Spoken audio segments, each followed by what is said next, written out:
Now move to First Minister's questions. Question number 1, Joanne Lamont. Thank you very much, Presiding Officer. To ask the First Minister what engagements he has planned for the rest of the day. First Minister. Engagements to take forward the Government's programme for Scotland. Joanne Lamont. Thank you. Why is the Scottish Government cutting help for victims of the bedroom tax by £20 million next year? First Minister. I should congratulate Joanne Lamont first. I think, if my memory serves me correctly, this is the first time she's mentioned the words bedroom tax and raised the First Minister's questions. So now the Labour Party feels itself to be in a position to address an issue at First Minister's questions, which has been a huge issue affecting people in Scotland over a matter of months. We should congratulate Joanne Lamont at last for raising it. The Scottish Government, as Joanne Lamont well knows, have put forward the substantial increase in discretionary housing payments, 1.5 times what was being offered by the Westminster Government, in order to address and allow our local authorities to address some of the worst aspects of the bedroom tax. That effective action has been welcomed by a wide range of organisations who care about the people of Scotland and who talk about the bedroom tax all of the time. Joanne Lamont.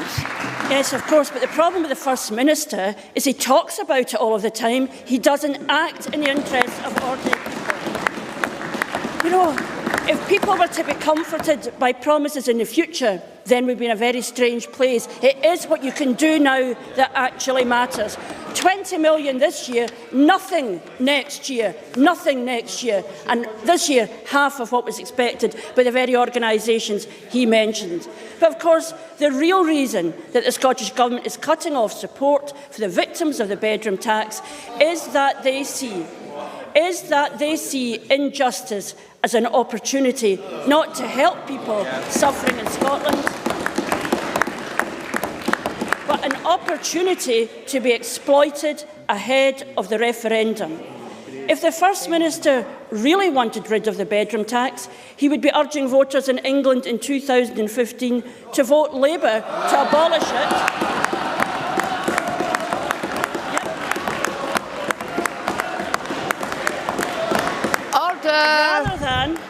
Rather than asking them to vote for Nick Clegg, as he did in 2010. The memory banks have been wiped, but the evidence of the First Minister's poor judgment seen there again. Now, we know that the First Minister doesn't agree with John Swinney on renationalising postal services or pensions or the public finances. But does he agree with his Finance Secretary when he said the reason this government won't help victims of the bedroom tax is that, and I quote, they don't want to let Westminster off the hook? First Minister. Right. Well, of course, First Minister. The Finance Secretary, John Swinney, has helped victims of the bedroom tax. And can we quote the people who talk about the bedroom tax all of the time? Shelter Scotland, Graham Brown, we're delighted the Scottish Government had listened to Shelter Scotland's campaign and are making £20 million available to help thousands more households affected by the so-called bedroom tax. Children in Need Chief Executive Jackie Brock. While Scotland does not have the power to change the policy, we are pleased to see the Scottish Government utilising the powers they do have to help mitigate the impact of our most vulnerable households.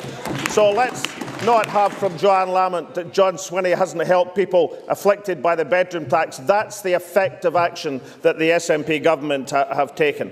But when portraying in Joanne Lamont's question was something even more interesting. Joanne Lamont says that the thing we must do in order not to have the bedroom tax imposed upon the people of Scotland is to make an appeal to people in England not to vote Labour. That is the sum total. The sum total of the Labour Party's ambition for the people of Scotland. Many people in Scotland, this party, other parties, many people throughout Scotland, is the way to stop iniquities such as the bedroom tax being imposed on the Scottish people, is to take the power over social security so that we can build the society we want to have. Joanne Lamont. John Swinney's given them less than half that people asked for this year. He's giving them nothing next year. And the reason he's giving them nothing next year because this is another justification for separation rather than a policy that should be tackled. Now, the First Minister is fond of saying that the best people to make decisions about Scotland are the people who live here, who care most about Scotland. He has the power to help victims of the bedroom tax now. He has the power, and with £179 million underspent last year, he has the funds. Isn't it the case that the First Minister might live in Scotland, but he has decided not to act because he does not care about the victims of the bedroom tax and he would rather exploit their pain? First Minister. Yes, well, of course, the 20 million is the limit that we have under our powers at the present moment, which is exactly what Shelter asked for. But let's return to this question of where these matters should be governed and settled in Scotland. Presumably, Joanne Lamont, even Joanne Lamont and the Labour Party don't believe that the Scottish Government can find resources to cope with all of the welfare change that are being imposed upon the Scottish people. Presumably they accept, in conjunction with our colleagues in COSLA, we've done what we can on council tax benefit. Presumably she understands the reinforcement of Scotland's charities in terms of their ability to help people in extremity has been an important move to make. And presumably she does concede that it was Shelter who asked for £20 million because they realised that was the legal limit which we could have under the powers of this Parliament. So if it's accepted, and it's accepted by many people, including these charities, that we are doing everything we can within the powers we have to try and mitigate the effect of Westminster-imposed cutbacks on the Scottish people, then surely the solution is obvious. If we want not to have the bedroom tax, if we want not to have people with disability subjected to humiliation, then why can't we in this country have the power to frame our own welfare system so that it meets the ambitions of the Scottish people? Joanne Lamont. You know, if the First Minister was interested in his day job, he would know that there's not a £20 million limit on what he can spend. But even if that were true, it does not explain why he's not putting any money into next year's budget when there is nothing there. Because perhaps another reason why the government isn't helping is because instead of having civil servants try to improve the lives of Scots, finding ways of supporting people, he has got them away writing fantasy plans for a Scottish Air Force, embassies and our own secret service. Well, while the First Minister has been doing that between trips to the Ryder Cup and Wimbledon, and I would advise him not to go to Wimbledon and behave the way he did this year. However, we have been working. Here is a bill which can protect Scotland from the bedroom tax. It has been lodged with the Parliament today. It has support from the very organisations that the First Minister has just cited. So instead of cutting help for victims of the bedroom tax, will the First Minister pledge to sign this bill now and do the right thing by Scotland rather than the right thing by the SNP? First Minister. It's now 6 months since SNP councils across the country moved the no evictions policy. That didn't read then with unanimous support. Aberdeen Council, the 25th of March 2013, Labour-led with the Tories in alliance, rejected the motion calling for no evictions. In Falkirk, the Labour-Tory alliance on the 13th of February rejected the SNP motion. The Labour Party refused this spring to endorse the no evictions policy which was being carried out by SNP councils across Scotland, and we all know that Labour-run North Lanarkshire tried to evict a disabled single mum until the Daily Record exposed them on the 22nd of August, while only after Council Leader Jim McCaig was confronted by Ms Fraser and the Daily Record was the eviction threat withdrawn. So if the concern of the Labour Party was for people across Scotland under the heel of the bedroom tax, then why did they not support the SNP policy in terms of a no evictions policy across Scotland? But then, of course, Joanne Lamont has a track record these days in waiting to raise the the bedroom tax until it was said at the Labour conference that finally the Labour Party were prepared to argue for a repeal of the bedroom tax. For 6 months we have been waiting with different interpretations from different Labour figures in Scotland because they've been waiting for Godot, waiting for Ed Miliband to give them the sign that they could argue that. Is that why it's been 6 months since Nicola Sturgeon pledged to repeal the bedroom tax in an independent Scotland? It is absolutely extraordinary to argue, as Joanne Lamont does and Jackie Baillie does, not that we couldn't control social security in Scotland, but that we shouldn't control social security in Scotland. And that's why the majority of the Scottish people see the route forward in social security so that we can banish the bedroom tax from Scotland and banish the iniquities being foisted on people with disability, to take the power in this country to have a social security system that meets the aspirations and fairness of the Scottish people. Question number 2, Ruth Davidson. Thank you, Presiding Officer. To ask the First Minister when he'll next meet the Secretary of State for First Scotland. Minister. No plans near future. Ruth Davidson. Thank you. On Tuesday, Nicola Sturgeon stood in the chamber and when talking about pensions said, "Those who try to perpetuate the myth that Scotland's population is somehow uniquely ageing or ageing faster than that of the rest of the UK are simply wrong." However, the National Records of Scotland says the age structure, and I quote, "the age structure of Scotland's population means that it is projected to age more rapidly compared to the UK." So his deputy says Scotland is ageing more slowly, while his own government agency says the exact opposite. First Minister, which one is correct? First Minister. I actually heard the exchange between Gavin Brown and Nicola Sturgeon earlier on, so I have the exact detail on this. The dependency ratio in Scotland is currently below that of the UK, with an estimated 589 dependents per 1,000 people of working age in 2013, compared to 615 dependents in the UK as a whole.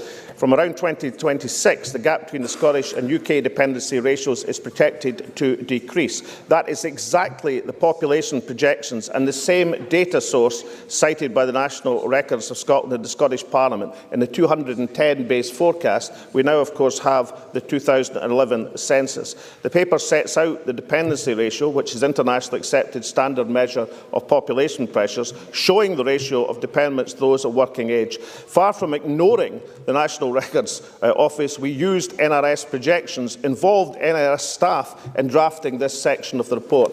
And I hope that detail satisfies Ruth Davidson, as indeed it should have satisfied Gavin Brown 2 days ago. Ruth Davidson. Well, the First Minister is absolutely correct. The Scottish Government, in its paper on Monday, did use some of the projections of the National Records of Scotland. They used the projections that showed that the amount of pensioners between 2010 and 2035 for Scotland would increase by 26%, while in the rest of the UK it would increase by 28%. But what they didn't include was the fact that the number of people of working age in the rest of the UK would increase by 16%, and the working age population of Scotland would increase by just 7% over the same period. And this matters because Monday's pensions paper said that under independence, Scots could retire earlier and on more money because Scotland's population was ageing at a different rate to the rest of the UK. Now, the National Records of Scotland show that 7% to 26% is 3.71 pensioners for every worker, more than twice the rate of the rest of the UK. Now, the First Minister talked there about dependents. And this was another pockling of the figures on Monday, because the figures that they used when talking about pensions, Order. and it would be worthwhile the backbenchers listening to this, the figures that they used compared the ratio of workers to the ratio of pensioners and children. But as everyone knows, when you're dealing with pensions, it's the ratio of workers to pensioners that counts. So all of Monday's promises, such as they are based on the SNP convincing people that Scotland's demographic time bomb isn't the same as other countries. And it's just not true. First Minister, the government knew this all along because your own agency told them. You pockled the figures. Isn't it the case the SNP's pension policy just doesn't add up? First Minister. I'm not certain Ruth Davidson's fully in command of this subject. Can I say three things to Ruth Davidson? One, the dependency ratio, that is the number of under-16s and over pensionable age compared per 1,000 people of work age. That's what the dependency ratio is. Secondly, the review of the increase in terms of when the pension is paid in the pensions paper is based on another matter. That's based on life expectancy. Age 65 is 1.2 years higher in the UK than Scotland for women and 1.3 years higher for men. Now, we obviously want to do something about life expectancy, but it's not fair to ignore that reality in terms of deciding what the appropriate pension age is. And we doubt very much if the UK Government, in increasing the pension age, took into account these life expectancy figures in Scotland. So in fairness, and welcomed by a range of experts, that is a reasonable thing to propose, to have a pensionable age which is appropriate to Scottish conditions. But thirdly, I'm fascinated by this, given the Tory track record, this fairly blatant scaremongering on pensions. And therefore I was interested in a letter that one of my constituents in Aberdeenshire sent to the Pension Service, that's Department of Work and Pension Service. This is the reply that was received. In reply to your letter regarding your state pension if Scotland votes for independence, if Scotland does become independent, this will have no effect on your state pension. You will continue to receive it just as you do at present. Now, given that the Pensions Service, the agency of the UK Government, is sending to my constituents in Aberdeenshire such definitive information, it ill behoves Labour or Tory scaremongers to come to this chamber with a scaremongering agenda. This is the letter from the Department of Work and Pensions. Presumably Ruth Davidson welcomes that reassurance. A supplementary, Alice McInnes. Thank you very much, Presiding Officer. Today, the Scottish Fire Service Board is voting on the closure of 6 of the 8 emergency control rooms in Scotland, and people across Scotland, including in my North East constituency, where the control room in Aberdeen is under threat, will be deeply concerned. Local knowledge of our communities and the geography of each area is vital to ensuring the right rapid response is dispatched to each emergency. There is a very real risk that having only 2 control centres in Dundee and Johnston will mean the loss of that crucial local knowledge, increasing risks to lives. The Scottish Government has taken away all local decision-making on this, so will the First Minister step in to halt this irrational and dangerous move? First Minister. Well, that is not a reasonable presentation of what the Fire Services Board are doing. As they've pointed out, the changes in terms of the single fire services are very decentralised in terms of the impact they'll have and people's assurance that firefighters will be able to attend local conditions in the most effective and efficient way. But, you know, I think any Liberal Democrat should have a care in talking about the fire service at the present moment. Presumably the people who care most about the fire service are firefighters and the people in the service itself. Can I just, as gently as I possibly can, remind a member that in England and Wales, under the control of the Tories and Liberal Democrats, firefighters are on strike at the present moment, just as the Scottish Government and the FBU are trying to find a settlement which will avoid that strike in Scotland. So any Liberal Democrat coming to this chamber weeping crocodile tears for the fire service should look at the total disarray south of the border. Question number 3, Will Rennie. To ask the First Minister what issues will be discussed at the next meeting of the Cabinet. First Minister. Issues of importance to the people of Scotland. On Monday I met John Young from Patna in Ayrshire to see for myself the devastation left by Scottish coal at the Dunstan Hill open cast. The financial shortfall to restore the mines in East Ayrshire alone has risen to an estimated £130 million, and it could be higher as there is a real doubt that all the restoration bonds can be recovered. Despite the growing restoration bill, the Council has now given permission to mine for for coal at 2 sites without any bonds or financial guarantees. Hargreaves Mining Company won't pick up the cost of restoring these mines if they fail again. John Young is angry that his community has been ripped off by these mining companies and let down by his council and his government. Will the First Minister step in and stop this reckless behaviour? Before the First Minister does, can I say that last week at the beginning of the debate on Opencast, I reminded members that there is a live case before the Court of Session on restoration, and therefore members should take care to avoid mentioning the details of that particular case. First Minister. Well, in terms of your guidance, Presiding Officer, I think in fairness, Willie Rennie should look at the efforts that are being made by Fergus Ewing and by the councils, not just in Ayrshire but elsewhere in Scotland, in terms to come to an effective settlement which both restores what can be restored, protects the environment for the future, builds a better system, and of course the thing he didn't mention, preserves vital employment in an important industry. And I don't think any reasonable person, given the efforts that the Minister has made in conjunction with the local councils across Scotland, of different political persuasions incidentally, could come to a reasonable conclusion other than the Minister is acting in the best interests and balancing the interests of peoples in the communities of Scotland. Question number 4, Stuart Stevens. Sorry. Willie Rennie. Thank you, Presiding Officer. But there are signs that the industry could fail again. The world coal price remains low and the insurance bond market is closed. Yet the Scottish Government seem to be incapable of reading those signs. Not only is the Government supporting mining without financial guarantees, the very problem that we got into this in the first place, but I've now discovered that their own agency, Scottish Enterprise, is proposing to give taxpayers' money to Hargreaves Mining Company, public funds for an industry that has already ripped us off. Surely it's time to call a halt to this environmental injustice and economic madness. Will the First Minister act now or sit idle whilst the companies rip us and our environment off again? First Minister. Well, I don't think that's at all a reasonable way to portray the efforts of the Energy Minister.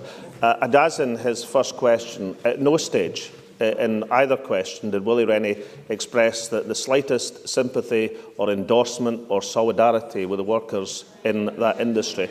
And I have to say, an argument that comes at this important issue and doesn't balance the council and the community's concerns and the environmental concerns and employment in places like Ayrshire and Fife is an approach which I don't think can command a reasonable perspective. And I look forward to the day that Willie Rennie will go and look in the eye the workers that he's proposing should not have jobs and tell them exactly what the Liberal Democrat policy is.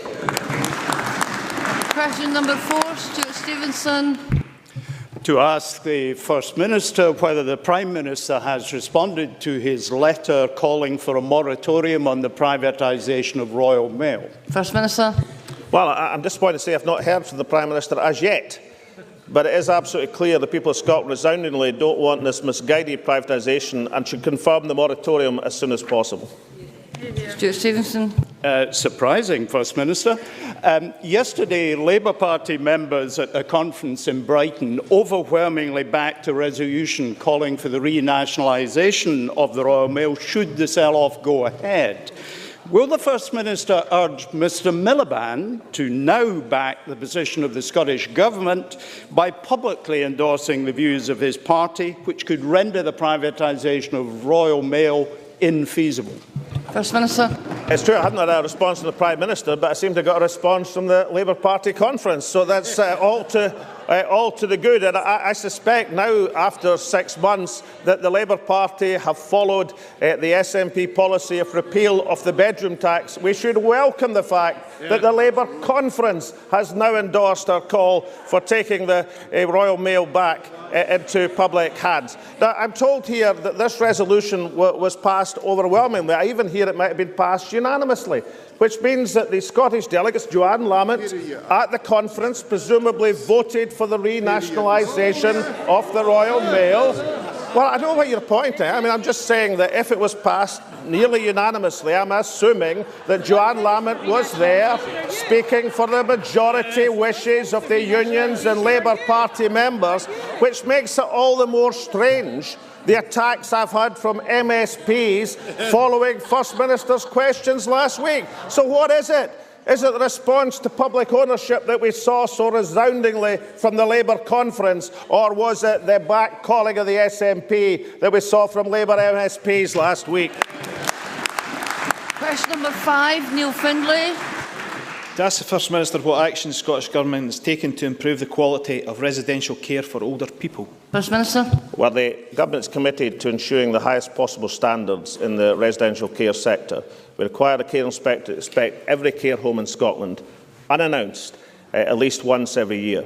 Additional inspections are carried out on these services which are at greatest risk, which means that these services are inspected now several times a year to ensure the required improvements are being made. Neil Findlay. The Pentland Hill Care Home in Edinburgh has had a series of poor inspection reports, the most recent one truly appalling, and there is now a police investigation into 4 deaths. Does the First Minister agree there is something seriously wrong with an inspection regime that has repeatedly identified problems in key areas, but little or nothing appears to have been improved? First Minister. I can't comment on an ongoing police investigation, and there are strict rules on that. What I can say, let's take the general issue, that most people would accept and agree that the new inspection regime for homes is a substantial improvement. I see Jackie Bailey in her place. She'll remember that she welcomed it comprehensively on the 15th of September 2011 in Parliament. It's a huge and substantial better regime than that which it replaced. And of course, the importance in terms of the unannounced inspections and the follow-up inspections is that whether we're dealing with issues in the health service or issues in care home, the absolute priority is to have an inspection regime which brings these matters to light. The real difficulties, as we've seen tragically elsewhere, in a health service or in care homes, is when over a prolonged period of time, safety issues are left unaddressed. Now, it is the whole purpose of the inspection regime to identify these problems, and I'm sure that the various investigations, including the police investigation, will be carried through without fear or favour and do whatever else is required. I also should say that Alec Neil has asked BUPA directors to meet with him later today to discuss in more detail what urgent steps they have been taking to improve the quality of residential care across all of their Scottish homes. Question number 6, Liz Smith. To ask the First Minister what recent discussions the Scottish Government has had with the providers of mobile phone services to improve coverage in the rural areas. First Minister. Well, we're committed to improving mobile coverage across rural Scotland. We're working collaboratively with 4 mobile operators to address issues around coverage and performance at both ministerial and official level. The Deputy First Minister met with 3 on 20th of May. The Minister for Local Government and Planning met with EE on 17th September. We acknowledge that mobile coverage in rural areas is substandard. The Ofgem data, of course, said that 3G population is 96.6% and 91% in rural areas. But I'm sure Liz Smith welcomed the Scottish Government's evaluation of that data and republication, because we suspected that Ofgem data wasn't giving the complete picture, as would be our experience in rural areas. Liz Smith. Could I thank the First Minister for that? Obviously, the Scottish Government's report has made it very clear that in something like 60% of Perth and Kinross and 53% in Stirlingshire, there is no 3G coverage, and obviously that has an impact on individuals and businesses, and if somebody obviously has to contact emergency services. Could I ask specifically what discussions the Scottish Government is having with local authorities to bring forward plans to use the £150 million of investments available from the UK Government to help this process? First Minister. Well, I think Liz Smith will agree that the first step, because of the previous Ofgem stats being the only ones available, were the welcome mobile performance and coverage report on the 16th of September, which has just been published, to address that and try and explain why we didn't feel that the Ofgem figures were carrying forward the true picture in much of rural Scotland. And of course, I'm sure that Liz Smith also welcomes the fact that we've already engaged with the mobile operators. There will certainly be engagement with local authorities in terms of rolling out the substantial and very ambitious improvement plan. And I do welcome the fact that Liz Smith has come with a question addressing mobile coverage and hasn't made the blunder of her Better Together colleagues in suggesting that somehow mobile charges would be higher in an independent Scotland. I think we can say safely that that particular piece of Project Fear has been thoroughly debunked. Kenneth Gibson. Presiding Officer, this is an important issue for my Arran constituents. The NHS Emergency Medical Retrieval Service, which transfers critically ill patients from remote and rural areas, relies on mobile phones to operate and has expressed concern at the lack of coverage. And you'll know that for years UK ministers have failed to remedy this situation, although Minister Ed Vaizey did say it would be rolled out by 2015. There is no indication as to when it will happen in the lead up to that date, despite the fact that the EMRS has said that mobile phone coverage for Arran is the most #1 priority for Scotland. Does the First Minister agree the UK Government should redouble its efforts to deliver mobile coverage, and will he press them to do so? First Minister. Well, we have been working with the Department of Culture, Media and Sport to ensure that the mobile infrastructure project has maximum impact. For example, we've recently helped facilitate discussions between the supplier Arqiva and Scottish local authorities, of course, as has been said, have a crucial role to play in the project, given the role in local planning decisions. The Deputy First Minister will seek clarification for DCBMS on the member's behalf about the expected impact of the initiative on Arran, because, as he rightly says, there are particular issues which give the matter even more importance than it has in the many other rural areas of Scotland. That ends First Minister's questions. We now move to members' business. I'll allow a short pause to allow members who are not participating in the debate to leave and for the public gallery to clear before we move on to the business in hand.